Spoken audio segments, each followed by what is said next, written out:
Jika kamu orang yang selalu menghindari orang yang tidak kamu sukai, kamu wajib simak video ini. Jadi, pada hakikatnya manusia ini hanyalah makhluk sosial yang diciptakan untuk hidup berdampingan dengan manusia-manusia yang lainnya. Dan kalau soal menyebalkan, itu tidak hanya perilaku orang lain terhadap kita, tetapi mungkin saja bisa jadi perilaku kita, entah itu disengaja ataupun tidak disengaja, itu bisa jadi juga menyebalkan bagi orang lain. Contoh nih, misalnya lewat basa-basi yang menyebalkan seperti kapan sih lulus kuliah? Kapan sih kamu nikah? Kamu kok kurusan sih? Kamu kok gendutan sih? Nah, perilaku menyebalkan seperti ini juga bisa berlaku juga pada tindakan-tindakan kecil kita. Ya, memang ada kenyataan-kenyataan yang tidak bisa kita hindari, yaitu manusia akan saling menyakiti dan menyinggung sesamanya, entah itu sadar ataupun tidak sadar. Kemudian, yang perlu kita ketahui yaitu bahwasanya perilaku orang lain tidak ada pengaruhnya dengan kebahagiaan kita. Jadi, sangat aneh sekali apabila kita itu merasa kehilangan kebahagiaan hanya karena perilaku-perilaku orang lain terhadap kita. Karena kenapa? Karena itu semua di luar kendali kita. Dan yang perlu kita ketahui dan perlu kita ingat bahwasanya di dalam kehidupan ini itu ada dua hal yang berbeda. Yang pertama, hal yang bisa kita kendalikan. Yang kedua adalah hal yang tidak bisa kita kendalikan. Hal yang bisa kita kendalikan itu apa sih?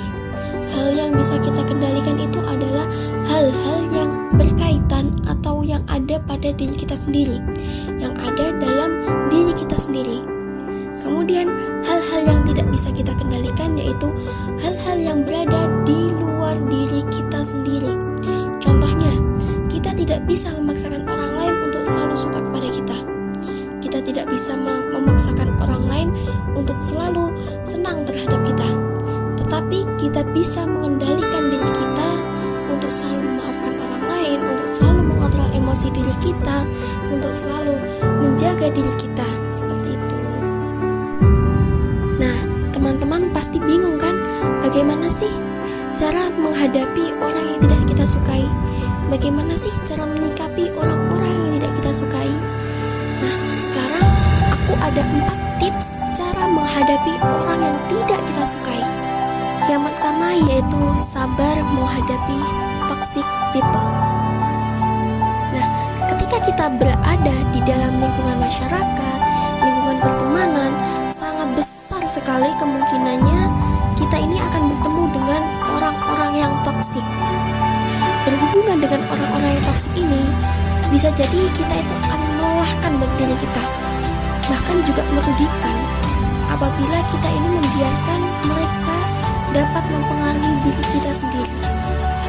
Dan ketika kita bertemu dan berurusan dengan orang-orang toksik, yang perlu kita lakukan hanyalah mengontrol emosi kita. Jangan sampai orang toksik tersebut dapat mengendalikan hidup dan juga emosi kita sendiri. Bukan berarti kita harus menghindar ataupun bersikap tidak kenal ya dengan mereka. Namun kita bisa tersenyum dan memberikan anggukan sebagai tanda sapaan kepada mereka apabila bertemu dengan orang-orang yang toxic people dalam hidup kita. Kemudian tips yang kedua adalah mengandalkan akal sehat daripada emosi. Apa sih itu? Nah, pilihlah untuk selalu mengandalkan akal sehat daripada emosi sesaat. Dan juga cobalah belajar untuk melatih poker face. Apa sih poker face? Poker face itu bisa disebut sebagai wajah datar tanpa ekspresi. Nah, dengan cara ini nih, kita itu akan lebih mudah untuk berinteraksi dengan orang-orang yang tidak kita sukai dengan tetap sopan dan juga santun. Bersikap sopan itu tidak berarti kita itu harus setuju dengan semua perkataan orang lain, tetapi kita itu cukup perlu menunjukkan sikap yang pantas ketika berinteraksi dengan mereka-mereka orang-orang yang tidak kita sukai. Tips yang ketiga yaitu jangan dimasukkan ke dalam hati. Nah, ketika kita tidak suka dengan orang lain nih, hal itu biasanya terjadi karena apa? Terjadi karena orang tersebut menyakiti diri kita, baik secara tidak langsung maupun secara langsung. Atau bisa jadi nih memungkinkan ada beberapa hal dari diri mereka yang berlawanan dengan diri kita sendiri, sehingga menimbulkan ketidakcocokan antara mereka dengan kita. Bagaimana sih caranya untuk menghadapi hal tersebut?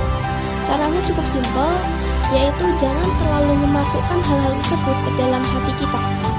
Apapun yang mereka katakan atau mereka lakukan, kita itu diusahakan selalu bersikap tenang walaupun kita itu sedang berada dalam adu pendapat sekalipun dengan orang-orang yang seperti itu. Tips yang keempat yaitu membuat batasan. Dalam berinteraksi dengan orang yang tidak kita sukai, usahakan kita itu untuk selalu membuat batasan agar kita ini tidak sampai terjebak di dalamnya terlalu lama. Maksud dari membuat batasan di sini itu bukan berarti kita itu tidak sama sekali berinteraksi dengan orang yang tidak kita sukai, melainkan kita itu bisa nih membuat batasan dengan cara mengatur waktu. Berapa lama sih kita harus berhubungan dengan orang-orang tersebut, dengan orang-orang yang tidak kita sukai. Kemudian kita juga bisa nih menghindar ketika kita itu sudah merasa atau melihat situasinya sudah akan beranjak atau mengarah ke hal-hal negatif, sehingga kita ini bisa menenangkan diri kita daripada harus berurusan dengan emosi diri kita sendiri. Baik teman-teman, itu tadi merupakan beberapa cara, beberapa tips untuk menghindari orang yang tidak kita sukai. Semoga bermanfaat dan see you.